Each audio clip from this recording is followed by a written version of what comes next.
জাম কাঁঠাল লিচু ছেড়ে বেল গাছের তলায় কেন বোধন? তো খুব ভালো প্রশ্নটা। যেটা স্বাভাবিক উত্তর হচ্ছে এবং যেটাই যুক্তিযুক্ত উত্তর হচ্ছে সেটা হচ্ছে আমাদের শাস্ত্রে বিভিন্ন বৃক্ষকে অনেক অনেক শ্রদ্ধা অর্পণ করা হয়েছে তাদের বিশেষ মূল্যের জন্যে। তার মধ্যে বেল গাছ হচ্ছে বিল্ববৃক্ষ অন্যতম, সব থেকে বেশি। যেমন তুলসী, তেমনি বেলগাছকেও ঠিক ততখানি দেয়া হয়েছে। এর কিছু কারণ আছে। প্রথমত বেল, আপনারা জানেন বেল তখন তো এত মেডিসিন ছিল না, বেলকে অমৃত ফল বলা হয়। তো কবিরাজদের কাছে বেল থেকে বিভিন্ন রকমের ওষুধ তৈরি করা হয়।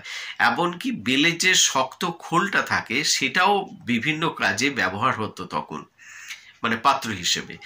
এরপর হচ্ছে বেলগাছের যে পাতা, তা বিশেষ পাতা, কারণ তাতে ঠিক যেন মনে হয় ত্রিনয়ন, সেটি সেই জন্য মহাদেবের পূজায় ব্যবহৃত হয়।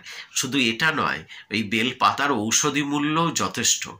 এবং শুধু তাই নয়, হোমের কাজে বেলের যে ডাল ব্যবহার হয়, বেল গাছ বাইরে রুক্ষ সূক্ষ্ম দেখতে লাগে, তো কিন্তু ভেতরে তার সরস চৈতন্য বয়ে চলে, যে চৈতন্যর জন্যেই কিন্তু এতগুলি গুণ বেলগাছের মধ্যে, পাতার মধ্যে এত সবুজ।